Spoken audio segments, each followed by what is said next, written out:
विशेषता के बारे में। किसके बारे में जानना है? रासायनिक अभिक्रिया की विशेषता के बारे में।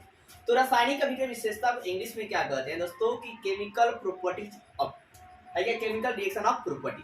ठीक है, तो रासायनिक अभिक्रिया विशेषता ये है कि गैस की उत्पत्ति होती है, गैस की क्या होती है? उत्पत्ति होती है। फिर दोस्तों अवक्षेप बनता है, ये सारे हमने विक्रम में गैस निकल रहा भाई ऊपर से, अवक्षेप कहाँ बनेगा? नीचे की तरफ बनेगा। गैस की उत्पत्ति होगी तिरछी ऊपर लिखेंगे, अवक्षेप जो बनेगा तो नीचे तिरछी लिखेंगे, या इसका सिंबल पीपीटी लिख सकते हैं या एस लिख सकते हैं। और जो गैस की भाई सिंबल होगी तो जी लिखेंगे, गैस ऊपर की तरफ निकलेगा। और आपका है क्या दोस्तों? तापमान में परिवर्तन होता है रासायनिक अभिक्रियाओं के द्वारा, फिर रंग में परिवर्तन होता है, फिर आपका दोस्तों अवस्था में परिवर्तन होता है। तो बारी बारी से हम देखेंगे, पहला देखेंगे गैस की उत्पत्ति कैसे होती है। तो गैस की उत्पत्ति होती है दोस्तों कि रासायनिक अभिक्रियाओं के द्वारा गैस की उत्पत्ति होती है। देखिए ऊपर लिखते हैं, रासायनिक अभिक्रियाओं के द्वारा गैस की उत्पत्ति होती है, और फिर इसके ऊपर लेते हैं किसी केमिकल रिएक्शन के द्वारा गैस की क्या होगी? उत्पत्ति होगी, ओरिजिन होगी। ट्रिक क्या है दोस्तों कि मेटल का रिएक्शन जब आप एसिड से कराते हैं तो एक कंपाउंड बनता है और हाइड्रोजन गैस मुक्त होती है, हाइड्रोजन गैस कहते हैं मुक्त होती है। आइए उदाहरण समझते हैं, जैसे कि जिंक की अभिक्रिया आप सल्फ्यूरिक अम्ल से कराते हैं, H2SO4 सल्फ्यूरिक एसिड से कराते हैं, तो हमें क्या मिलता है? Zinc sulphate. देखो आप रिएक्शन कैसे यार मतलब कैसे करोगे, तो भाई दूर वाला दूर से दोस्ती करेगा, और ट्रिक क्या है? हाइड्रोजन गैस तो निकल भी करेगा 100%, तो पहले आप हाइड्रोजन गैस निकाल लीजिए, और क्या है? दूर वाला दूर से दोस्ती कर देगा, जिंक के साथ किससे कर दीजिए? सल्फेट से कर लीजिए, जिंक सल्फेट बन जाएगा। फिर इसी प्रकार आप मतलब कोई भी मेटल ले सकते हैं, जैसे मैंने ले लिया मैग्नीशियम और इसकी रिएक्शन करा दिया हाइड्रोक्लोरिक एसिड से, तो हमें क्या मिलेगा? दूर वाला दूर से, तो मैग्नीशियम क्लोराइड। हालांकि यहाँ पर इसकी दो मैं के लिखा हूँ, आप बोलेंगे तो दोस्तों है क्या कि मैग्नीशियम की जो वैलेंसी होती है, जो संयोजकता होती है वो 2 होती है, इसलिए यहाँ पर 2 लिखा हुआ है। और इसी प्रकार सोडियम की वैलेंसी कितनी होती है? 1 होती है, इसलिए सिर्फ Na से लिखा जाता है। इसका वैलेंसी कितना होता है? 1 होता है। सोडियम का एटॉमिक नंबर 11 है, तो इसलिए इसकी वैलेंसी कितनी होती है? 1 होती है, इसलिए यहाँ पर 1 लिया जाता है, 1 लिखा नहीं जाता। और दोस्तों कौन सी गैस निकली? हाइड्रोजन गैस निकल गई। बैलेंस की बात करें तो देखिए यहाँ पर आपका है क्या कि Cl 2 था, तो इसलिए यहाँ पर 2 क्या कर दिया? बैलेंस कर दिया। और यहाँ पर Mg सिंगल है, इधर भी Mg सिंगल है, और आपका इधर हाइड्रोजन डबल है, इधर हाइड्रोजन क्या है? डबल है। मतलब रिएक्टेंट की मात्रा तीर चिन्ह वाले पहले को रिएक्टेंट कहते हैं और तीर चिन्ह के बाद वाले को प्रोडक्ट कहते हैं। रिएक्टेंट और प्रोडक्ट दोनों अगर इक्वल है मात्रा में तो उसे कहा जाएगा बैलेंस इक्वेशन। तो गैस की उत्पत्ति आप भली भांति समझ गए भाई साहब कि मेटल का रिएक्शन एसिड से करवाएंगे तो कंपाउंड बनेगा और गैस की क्या होगी? उत्पत्ति होगी। और गैस की उत्पत्ति की जानकारी कहाँ देते हैं? तीर चिन्ह की तरफ ऊपर लिखते हैं कि गैस वाली टेम्परेचर। तो दूसरा हम लोग देखने वाले दोस्तों क्या है क्या? रासायनिक अभिक्रियाओं के द्वारा क्या होता है? अवक्षेप बनता है। क्या बनता है? अवक्षेप। तो किसी भी कोई केमिकल रिएक्शन होता है और रिएक्शन के बाद भाई साहब क्या बनता है? अवक्षेप बनता है। एक लाइन लिख सकते हैं कि रिएक्शन के द्वारा अवक्षेप बनता है, अभिक्रियाओं के द्वारा अवक्षेप बनता है। क्या बनता है? अवक्षेप बनता है। ठीक, अब उदाहरण से इसे देखते हैं दोस्तों। तो है क्या कि जैसे कि अगर आप बेरियम क्लोराइड का रिएक्शन, बेरियम क्लोराइड की रिएक्शन जब आप सल्फ्यूरिक एसिड से कराते हैं, H2SO4 मतलब सल्फ्यूरिक एसिड से कराते हैं, तो आपको क्या मिलेगा? तो रिएक्शन करना सीखे दोस्तों। मैंने आपको पहले बताया कि दूर वाला दूर से दोस्ती करता है, पास वाला पास से दोस्ती करता है। दूर वाला दूर से, पास वाला पास से, ये ठीक है। तो हमें क्या मिलेगा? Barium sulphate. क्या मिलेगा? बेरियम सल्फेट, बेरियम डाइसल्फेट, और क्या होगा दोस्तों? Hydrochloric acid. क्या मिलेगा? Hydrochloric acid. HCl मिल जाएगा, HCl से रिएक्शन करेगा तो क्या मिलेगा? HCl मिलेगा। बैलेंस की जहाँ पे बात है कि बैलेंस कर दीजिए सर जी, बैलेंस कर दीजिए। तो यहाँ पर देखो भाई, यहाँ पर क्या है? H2SO4, जिसको चलो तन्नु H2SO4 करते हैं। तो 2 लगा दिए तो कितना हो गया? 4 HCl हो गया। और यहाँ पर बेरियम कितना है? डबल है, और यहाँ पर बेरियम सिंगल है। तो सबसे पहले हम लोग क्या करते हैं कि इसको भी डबल करते हैं।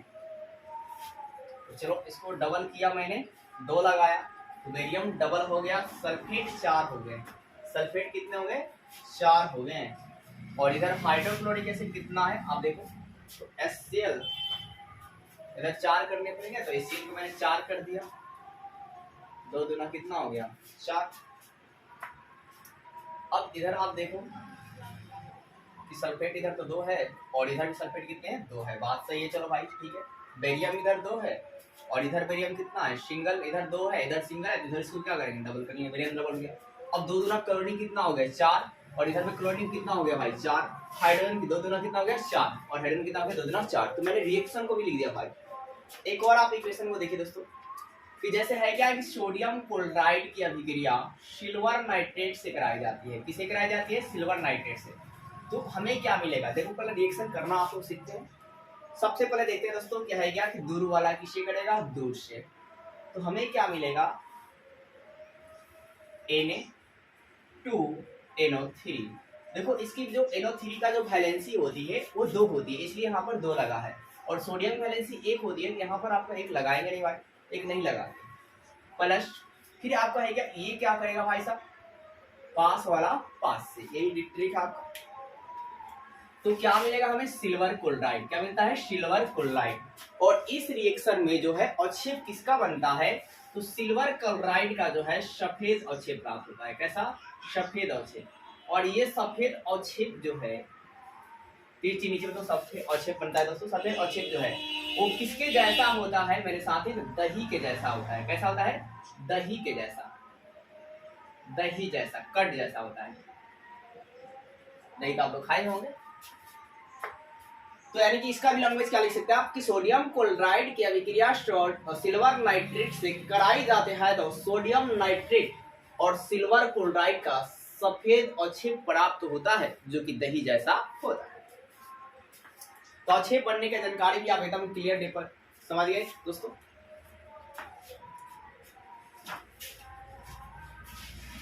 ऐसा मिलेगा ब्लैक मिलेगा। तो ये रंग परिवर्तन भी होता है रासायनिक अभिक्रियाओं के द्वारा। तो रासायनिक अभिक्रिया द्वारा क्या होता है? रंग परिवर्तन होता है। क्या होता है? रंग परिवर्तन। तो रंग परिवर्तन में हम लोग देखते हैं दोस्तों कि जैसे कि आपके अगर किताब के अकॉर्डिंग में बात करूं तो कहता है क्या कि पोटेशियम परमैंगनेट पर, तो पोटेशियम परमैंगनेट का पहले फॉर्मूला भी याद कर लीजिए कि पोटेशियम परमैंगनेट का फॉर्मूला क्या होता है। हालांकि आपकी किताब में फॉर्मूला नहीं दिए गए हैं, लेकिन आप जानकारी रखो कि KMnO4 को पोटेशियम परमैंगनेट बोलते हैं। KMnO4 को क्या बोलते हैं? Potassium permanganate. देखो MnO4 को ही बोला जाता है परमैंगनेट। क्या बोलते हैं? Permanganate, potassium permanganate. इसका नाम क्या है? Potassium, potassium permanganate. तो पोटेशियम परमैंगनेट पर क्या किया जाएगा कि अगर नींबू का रस, नींबू का रस, नींबू का रस जो है निचोड़ा जाएगा, स्लोली स्लोली क्या कीजिएगा? निचोड़ा जाएगा। तो जो पोटेशियम परमैंगनेट की जो रंग होती है दोस्तों, इसकी रंग होती है बैगनी। पोटेशियम परमैंगनेट की रंग कैसी होती है? बैगनी। और ये बैगनी रंग जो होगा धीरे धीरे जो है दोस्तों गायब हो जाएगा। धीरे धीरे क्या हो जाएगा? गायब हो जाएगा। तो आपने क्या सुना कि जब रंग में परिवर्तन की बात की, जब पोटेशियम परमैंगनेट पर नींबू का रस धीरे धीरे निचोड़ा जाता है तो इसका जो पोटेशियम परमैंगनेट है जो बैगनी कलर है वो धीरे धीरे क्या होता है? गायब हो जाता है। एग्जामिनर क्या पूछ देगा कि बताइए जब पोटेशियम परमैंगनेट पर जब नींबू का रस निचोड़ते हैं तो क्या होता है? तो जवाब आपका निकल कर आएगा कि बैगनी रंग धीरे धीरे गायब हो जाता है। और ये भी पूछ सकता है कि पोटेशियम परमैंगनेट का फॉर्मूला क्या होता है? तो KMnO4 होता है। क्या होता है? KMnO4 होता है। इसके अलावा भी आप एक बात याद रखना कि पोटेशियम परमैंगनेट का जो अम्लीय विलयन हो, अम्लीय रंग कैसा होता है? अम्लीय विलयन में, अम्लीय मतलब दोस्तों एसिड जो स्वाद में खट्टे लगते हैं, सावर होते हैं। अम्लीय विलयन में जो है इसका कलर कैसा होता है दोस्तों? तो नारंगी होता है। कैसा होता है? नारंगी होता है। कैसा कलर होता है? नारंगी कलर होती है, ऑरेंज कलर होती है। और ये ऑरेंज कलर या अम्लीय विलयन को अगर रिएक्शन आप सल्फर डाइऑक्साइड से करा देते हैं, किसे कराते हैं? सल्फर डाइऑक्साइड गैस को प्रवाहित कर दीजिएगा तो हमें ये जो नारंगी कलर है वो आपको कैसा दिखेगा? तो हरा दिखेगा। कैसा दिखेगा? हरा दिखेगा। तो आपने क्या देखा कि इस पोटेशियम परमैंगनेट का अम्लीय विलयन का रंग कैसा होता है? पेपर में पूछ देगा। तो नारंगी होता है। और इस पर जब सल्फर डाइऑक्साइड गैस को डालिएगा, इसमें प्रवाहित कीजिएगा, तरंगवा कैसा होगा? हरिहर हो जाएगा। कैसा होगा? ग्रीन हो जाएगा दोस्तों। उम्मीद है कि रंग में परिवर्तन में आप समझ गए। या सबसे आसान भाषाओं में मैंने आपको बताया कि एक ब्लू कलम को चलाइए दोस्तों, और उस पर अगर आप क्या करते हैं कि रेड कलम को चलाते हैं तो कैसा हो जाएगा? ब्लैक दिखेगा। ऐसा दिखेगा? ब्लैक दिखेगा। इसके अलावा भी अगर आप एक रेड पेन है और उस पर अगर आप ग्रीन पेन चला देते हैं तो भी आपको रेड दिखेगा। कैसा दिखेगा? रेड।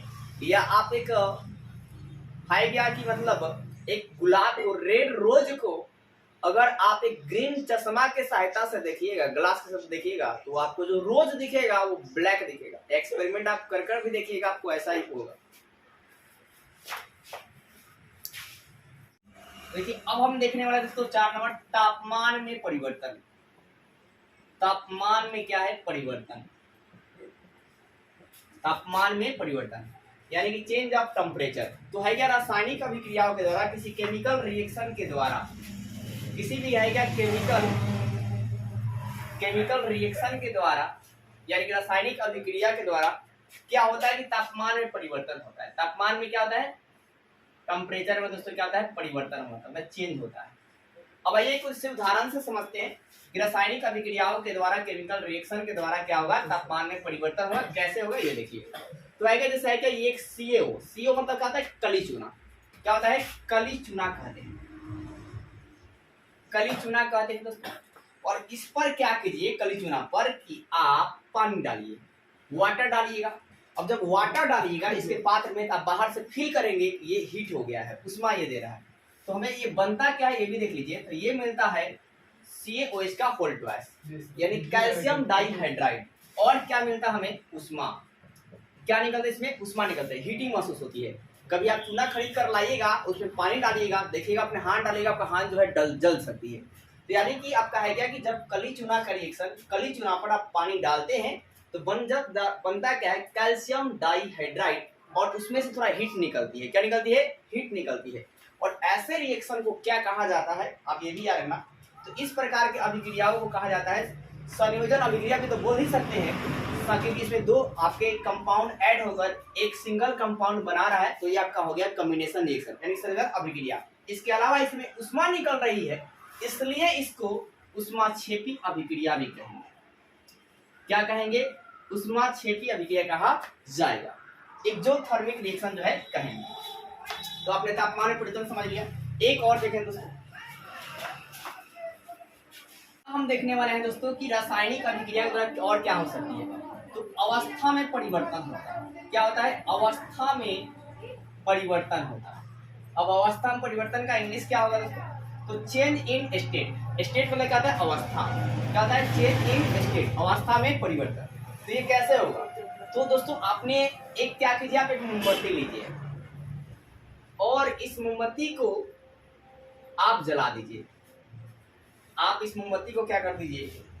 जलाइए।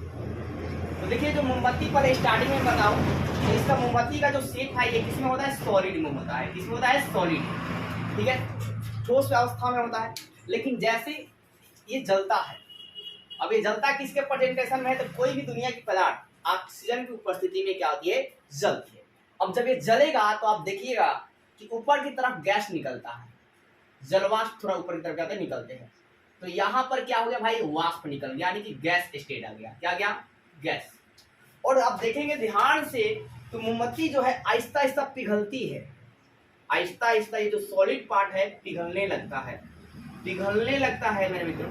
तो ये क्या हो गया भाई साहब? लिक्विड स्टेट आ गया। क्या गया? लिक्विड। तो इस तरह आप बोल सकते हैं कि रासायनिक अभिक्रियाओं के द्वारा अवस्था में परिवर्तन होता है।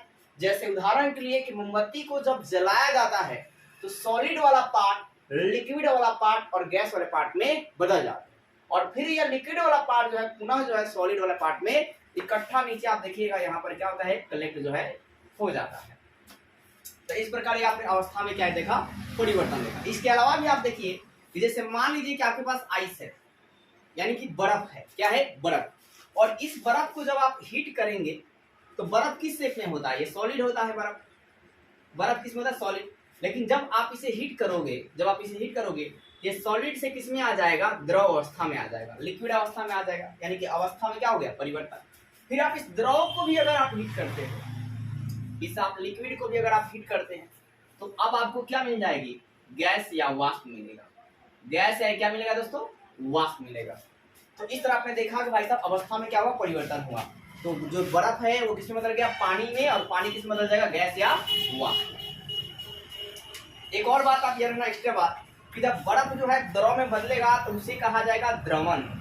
उस प्रक्रिया को क्या कहेंगे? द्रवण, मेल्टिंग कहते हैं। और जब द्रव जो है गैस में बदलेगा तो इसे कहा जाएगा,